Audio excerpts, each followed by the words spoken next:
Take a slow breath. Let the weight of the day soften. Here in this quiet corner of words and wonder, stories unfold like incense in the dark gently, without force. If you find yourself drawn to truths wrapped in human longing, you're in the right place. Subscribe and let the stillness speak. The metaverse hums with a restless energy, a digital dreamscape where identities are sculpted like clay. Lila steps into this world, her avatar a radiant nymph, wings of starlight, eyes like crescent moons, hair cascading in impossible hues. She spent hours crafting this form, each detail a rebellion against her muted life with Mark, her husband of 7 years. Their Brooklyn apartment feels like a museum of their past photos of happier days gathered dust. Dinners pass in silence, his eyes fixed on his laptop, hers searching for something she can't name.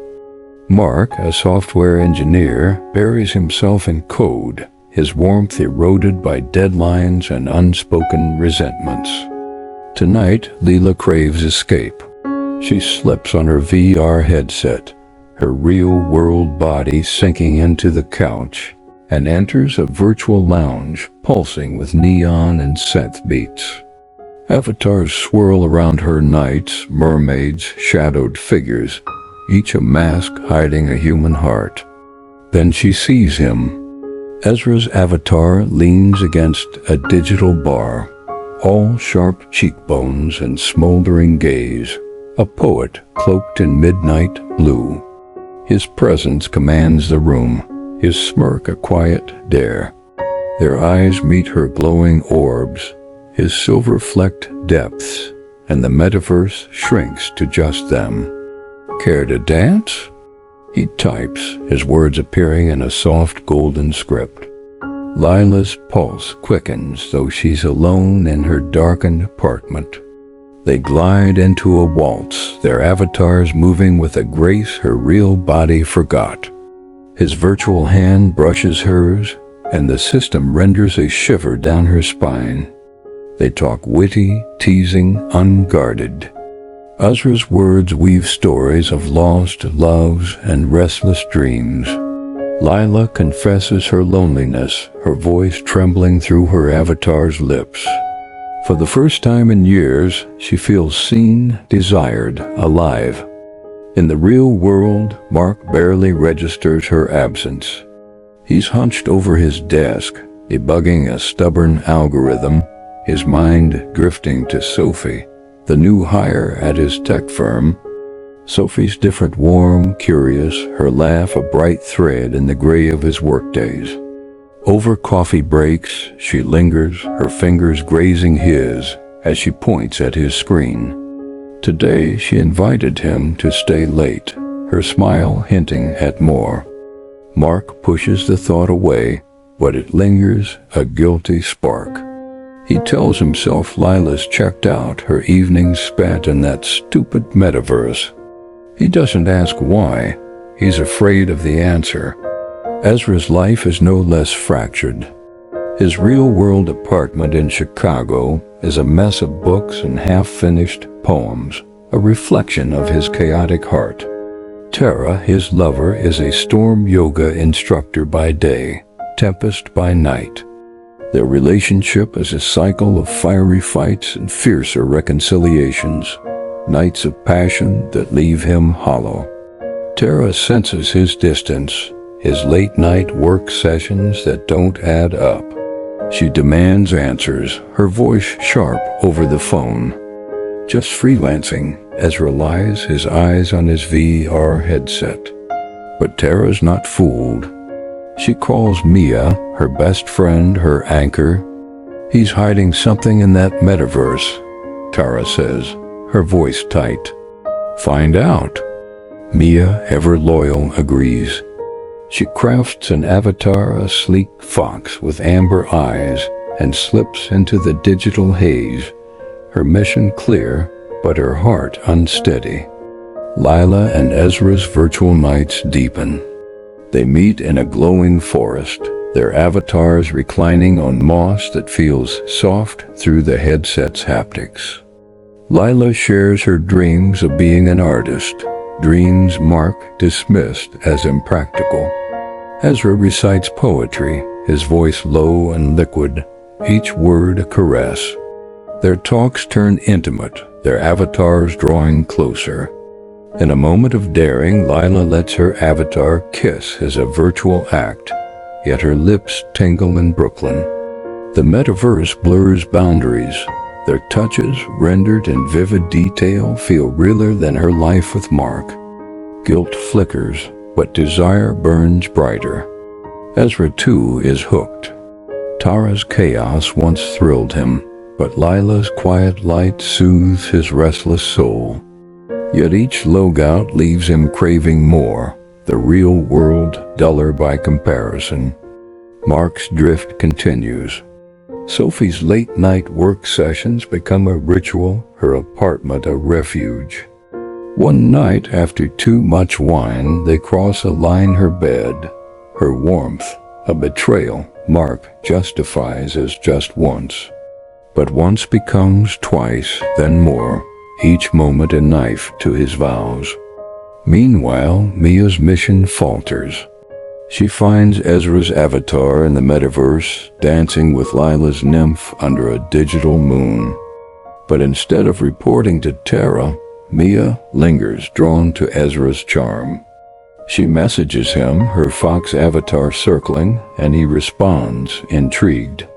The metaverse, with its endless masks, weaves a web. Lila and Ezra, Mark and Sophie, Tara and Mia, all chasing shadows of love, all blind to the pain they're spinning. The metaverse's glow fades when truth breaks through. Tara, her heart a furnace of betrayal, logs into Ezra's account, her hands shaking as she types venomous words to Lila. "You're nothing but a fantasy," she writes, her avatar hijacking Ezra's poet to shatter their digital haven. Lila, caught in the virtual penthouse, reads the message, her glowing nymph frozen. The words cut deeper than they should. Her headset falls, tears streaking her face in Brooklyn. She stumbles to the bedroom where Mark sleeps, and the dam breaks. She confesses her virtual affair, her voice raw, expecting anger, but finding only his guilt. Mark admits to Sophie, his voice low, each word a stone. Their marriage, already a fragile thread, snaps under shouted accusations and silence is too heavy to lift. Lila packs a bag, her hands trembling, unsure where to go, but certain she can't stay. Mark watches, paralyzed, his betrayal, a mirror to hers, their home now a graveyard of what was. Ezra, locked out of his account, discovers Tara's sabotage. Her rage greets him in a flurry of texts. "You're done, Ezra." Done. He ends their relationship, his voice calm but hollow, the freedom he craved, tasting like ash. Tara's storms no longer hold him, but neither does Lila's light. She's gone silent, her avatar vanished. Mia, torn between guilt and desire, confesses to Ezra her role in Tara's scheme, her fox avatar trembling in a digital rain. She hopes for a spark, a chance, but Ezra's too broken, his poet's charm dimmed. "I'm sorry," he says, and logs off, leaving Mia alone in the virtual storm. The metaverse, once a playground of endless selves, now reflects their real-world wreckage. Marriages fractured, friendships splintered, hearts raw and exposed. Lila, Ezra, Mark, Tara, Mia all chased avatars, believing these masks held love, power, meaning. But they were chasing shadows, empty forms that dissolved under scrutiny. Buddhism's ancient wisdom whispers through the chaos, a lantern in the dark.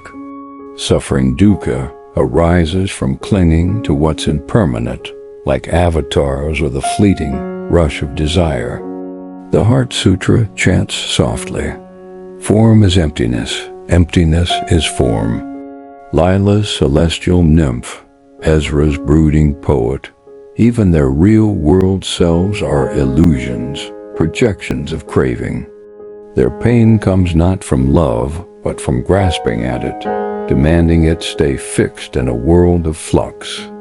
Layla clung to Ezra's attention, Mark to Sophie's warmth, Tara to control, Mia to stolen glances, each tethered to a false self that promised joy but delivered only craving. The Metaverse, with its infinite masks, amplifies this truth. You can be anyone, yet no one is truly seen. Their attachments to lust, to validation, to identities crafted or real web that bound them all, pulling them deeper into suffering's cycle. Yet there's a path to untangle the heart, 3 gentle practices rooted in Buddhist wisdom. First, mindful presence. Pause and breathe, observing desire without chasing it. Lila could sit with her ache for Ezra, watching it rise and fall like a wave, not a truth to define her. Mark could notice his guilt, his longing for Sophie, without feeding the story of his failure. By anchoring in the present, they loosen the grip of illusion. Second, compassionate release. Offer loving kindness to self and others. Ezra could wish Tara peace, letting go of resentment, his heart lighter for it. Mia could forgive herself, her betrayal of Tara a lesson, not a cage.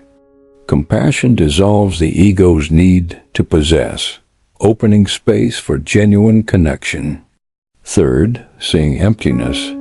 Reflect on the impermanence of all things, avatars, relationships, even pain. Lila could see her nymph as a fleeting dream, Mark his affair as a passing shadow, Tara her anger as a cloud that will drift. Embracing emptiness, they find freedom in the flux, no longer clinging to what cannot last. These practices are not quick fixes, but slow, deliberate steps toward clarity. They ask for courage to look within, to see the illusions we build, to choose a lighter way of being.